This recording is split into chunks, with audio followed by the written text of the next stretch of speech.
बिस्मिल्लाहिर्रहमानिर्रहीम। अस्सलाम वालेकुम नाज़रीन, मैं हूं आपका होस्ट अली रज़ा और आप देख रहे हैं my channel Ali Raza speaks.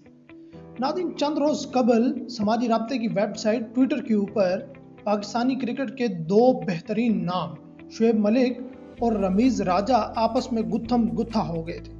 यह लफ्ज़ी जंग काफ़ी शिद्दत इख्तियार कर गई थी, लेकिन हाल ही में गुज़श्ता रोज़ साबिक टेस्ट क्रिकेटर फैसल इकबाल और माजी के कामयाब लेग स्पिनर दानिश कनेरिया में लफ्ज़ी जंग छिड़ चुकी है। इससे पहले अगर आपने हमारा चैनल सब्सक्राइब नहीं किया हुआ तो काइंडली हमारे चैनल को सब्सक्राइब कर लीजिए और साथ लगे बेल आइकन को ज़रूर दबाएं।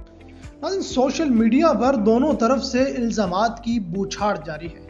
एक टेस्ट मैच में दानिश कनेरिया के तंज का जवाब देते हुए ब्रायन लारा ने छक्कों की बरसात कर दी थी।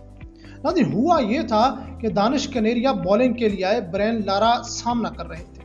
दानिश कनेरिया ने अपनी पहली गेंद कराई और ब्रायन लारा ने उसको डिफेंसिव अंदाज से स्टॉप कर लिया।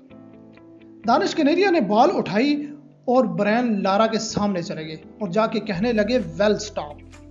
नाज़रीन, हुआ क्या कि अगली 5 गेंदों पर ब्रायन लारा ने छक्कों की बरसात कर दी और इन्हें 24 रन दिए। वीडियो वायरल हुई तो फैसल इकबाल ने तबसरा कर दिया कि मैं खुद इस मैच में 12वां खिलाड़ी था। दानिश कनेरिया के तंजिया जुमले के जवाब में किंग लारा के छक्के देखने को मिले। बाद में लेग स्पिनर खुद बड़े सहमे हुए नजर आए।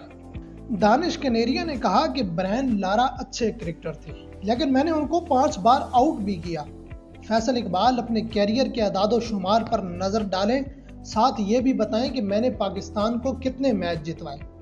जवाब में फैसल इकबाल ने दानिश कनेरिया को कहा कि मेरे कैरियर के अदादो शुमार एक फिक्सर और झूठे से बेहतर है कि इसने बरसों तक लालच की वजह से अपना ज़मीर फरोख्त किया और हमदर्दियां हासिल करने के लिए मजहब का कार्ड इस्तेमाल किया। मैंने मुल्क का परचम सीने पर सजाकर जो भी कारकर्दगी दिखाई उस पर फख्र है, कोई दाग तो। जिसके जवाब में दानिश कनेरिया ने कहा कि मैंने कभी पैसों के लिए अपने मुल्क को नहीं बेचा और मुझे पाकिस्तानी होने पर फख्र है, लेकिन बहुत से खिलाड़ियों ने अपने मुल्क को बेचा और उन्हें आज भी खुश आमदीद कहा जाता है।